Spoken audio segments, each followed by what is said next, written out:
નમસ્કાર, કચ્છ ઉદય ટીવી સમાચારમાં આપનું સ્વાગત છે। હું છું ડેઝી શાહ। બુલેટિનની શરૂઆતમાં એક નજર મુખ્ય સમાચારો પર।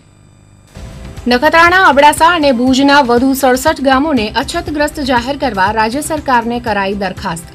અછતની પરિસ્થિતિને પહોંચી વળવા વહીવટીતંત્ર કટિબદ્ધ। કચ્છમાં ઘાસચારાની જરૂરિયાતને પહોંચી વળવા દક્ષિણ ગુજરાતથી ઘાસચારાની આયાત કરવા સક્રિય વિચારણા। ભુજમાં સેન્ટ્રલ ડેપો બનાવવા કરાશે દરખાસ્ત। તો પીવાના પાણીની ક્યાંય રાડ ન હોવાનો તંત્રનો દાવો। કચ્છમાં ધીમી ધારે મેઘાની પધરામણી। વાદળછાયા વાતાવરણ વચ્ચે ઝાપટારૂપી વરસાદથી પાણી વહી નીકળ્યા। ભુજમાં સમી સાંજે છાંટણા।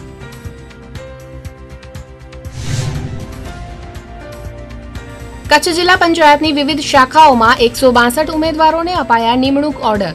73 ફિમેલ હેલ્થ વર્કર તો 42 તલાટીઓનો કરાયો સમાવેશ। ગુરુ પૂર્ણિમા નિમિત્તે પ્રાથમિક શાળાઓમાં કરાઈ ગુરુવંદના। ગુરુપૂજન કરી વિદ્યાર્થીઓ થયા અભિભૂત। વિવિધ સ્પર્ધાઓ દ્વારા ઉજવણી।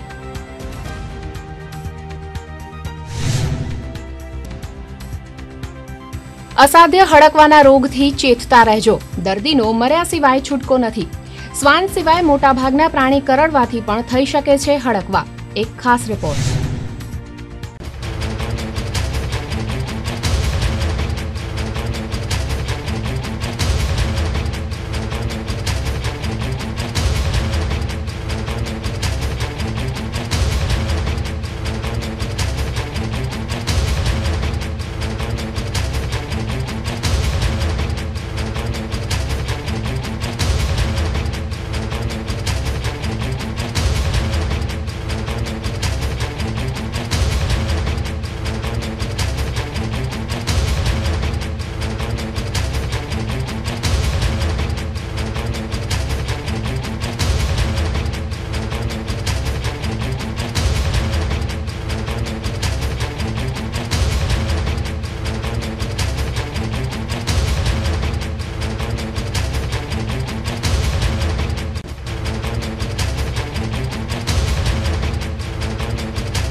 અછતની પરિસ્થિતિને પહોંચી વળવા જિલ્લા વહીવટીતંત્ર દ્વારા કચ્છના અબડાસા, ભુજ અને નખત્રાણાના વધારાના 67 ગામોને અછતગ્રસ્ત જાહેર કરવા રાજ્ય સરકારને દરખાસ્ત કરવામાં આવી છે। જિલ્લા કલેક્ટર મહેન્દ્ર પટેલે જણાવ્યું હતું કે અબડાસાના 26 ગામોને અછતગ્રસ્ત જાહેર કરવા રાજ્ય સરકારને દરખાસ્ત કરવામાં આવી છે, તો ભુજના બન્ની વિસ્તારના વધુ 26 ગામોને પણ અછતગ્રસ્ત ગામોમાં સમાવેશ કરવા દરખાસ્ત કરવામાં આવી છે। તેવી જ રીતે નખત્રાણાના વધુ 15 ગામોને પણ અછતગ્રસ્ત ગામોમાં સમાવી લેવા રાજ્યના મહેસૂલ વિભાગને જણાવવામાં આવ્યું છે અને રાજ્ય કક્ષાએથી પણ સકારાત્મક પ્રતિસાદ સાંપડ્યો છે।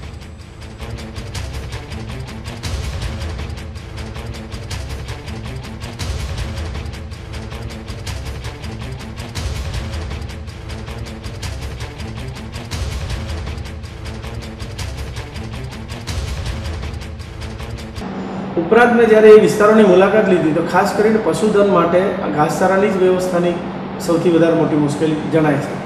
લખપત તાલુકો તો આખો આપણે અછતમાં આવરી લીધો છે। અબડાસા તાલુકાના બીજા 26 ગામ ઉમેરવા માટે મેં આજે ગુજરાત સરકારને દરખાસ્ત કરી છે, ઉચ્ચ અધિકારીઓ સાથે વાત કરી લીધી છે અને એમને હકારાત્મક પ્રતિસાદ પણ આપ્યો છે। બન્ની વિસ્તારના બીજા 26 ગામને ઘાસચારો પૂરો પાડવા માટે અછતગ્રસ્ત જાહેર કરવા માટેની પણ દરખાસ્ત અત્યારે મેં તૈયાર કરી છે, આજે જ જતી રહેશે સરકારમાં। નખત્રાણા તાલુકાના બીજા 15 ગામ જે એડજોઇનિંગ છે લખપત બાજુનાને એમને પણ આજે ઉમેરવા માટે મેં નિર્ણય લીધો છે અને ગુજરાત સરકાર સાથે વાત કરી છે। ગુજરાત સરકારે આપણને એમાં પણ હકારાત્મક પ્રતિસાદ આપ્યો છે।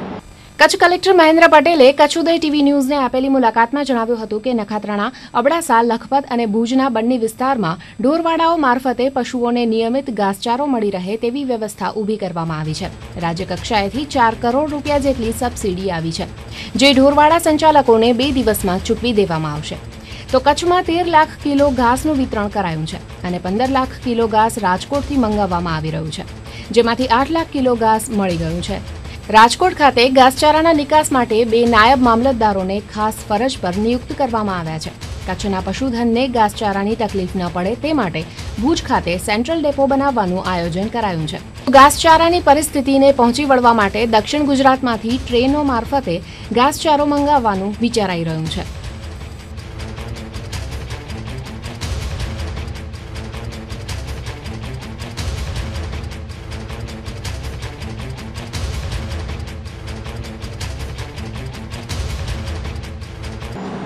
મેં ગુજરાત સરકારને વિનંતી કરી છે કે કદાચ જો વરસાદ લંબાય તો વધુ ઘાસની જરૂર પડે તો અમે જે 25 લાખ કિલો માગ્યું છે એ દક્ષિણ ગુજરાતના કોઈ જિલ્લામાંથી કે જ્યાં સમગ્ર ગુજરાતમાં દુષ્કાળ પડે તો પણ દક્ષિણ ગુજરાતમાં કોઈ દિવસ દુષ્કાળ પડતો નથી, એટલે એમની પાસે સ્પેર જથ્થો રહેવાનો છે.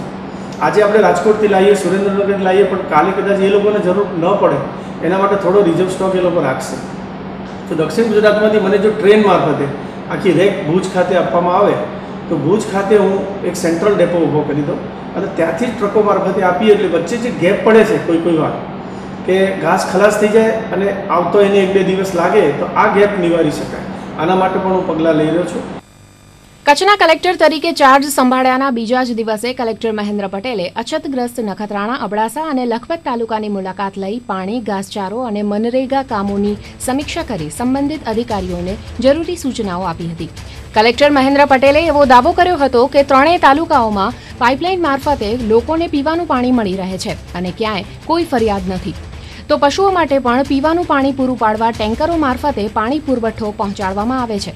વધુમાં કલેક્ટરે પાણી પુરવઠો જળવાઈ રહે તે માટે પાણી પુરવઠા વિભાગને સૂચના આપી છે.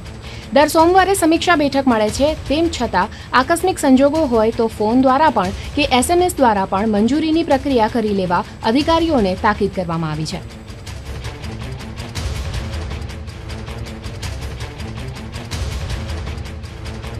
ખાસ કરીને પીવાના પાણીની જે મેં સમીક્ષા કરી એમાં પીવાના પાણીમાં કોઈ એટલી બધી મોટી મુશ્કેલી નથી.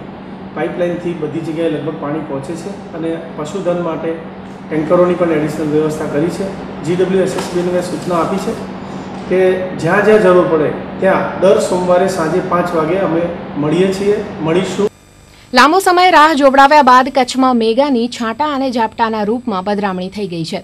વાગડ પંથકમાં મેઘરાજાએ દસ્તક દેતા આગામી દિવસોમાં કચ્છમાં સચરાચારી મેઘ સવારી વરસવાની આશા વધુ પ્રબળ બની ગઈ છે. મળતી માહિતી મુજબ વાગડ સમીપે રણકાંધીએ 1 થી 1.5 ઇંચ વરસાદ વરસતા લોકો ઘેલમાં આવી ગયા હતા. તો રાપરના સુવઈ, ગૌરીપર, નંદાસર, લાકડાવાંઢ સહિતના ગામોમાં ઝાપટા પડ્યા હતા. તો ભુજના પદ્ધર, લાખોદ અને કુકમા સહિતના આહિરપટ્ટીના ગામોમાં હળવા ઝાપટારૂપી વરસાદ પડતા પાણી વહી નીકળ્યા હતા. પૂર્વ કચ્છના મુખ્ય મથક એવા ગાંધીધામ, અંજાર તેમજ રતનાલ અને કચ્છના પ્રવેશદ્વાર ભચાઉમાં પણ હળવાથી ભારે ઝાપટા પડતા વાતાવરણમાં આંશિક ઠંડક પ્રસરી હતી. તો જિલ્લાના મુખ્ય મથક ભુજમાં અમુક વિસ્તારમાં સમી સાંજે ઝાપટારૂપી વરસાદ પડ્યો હતો. તો બન્ની પચ્છમના ગોળપર ગામે ધોધમાર વરસાદ વરસ્યો હોવાના અહેવાલ મળ્યા છે.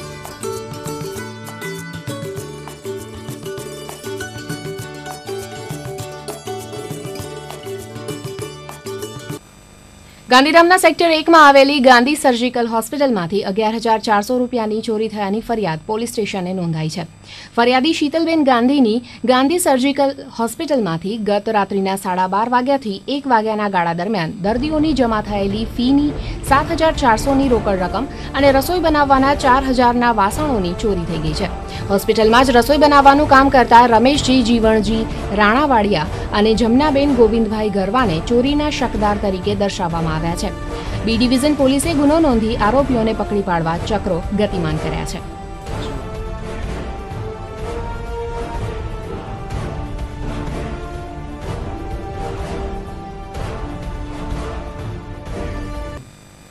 વધુ સમાચારો આગળ પણ જોઈશું, પણ તે પહેલા આ નાનો વિરામ.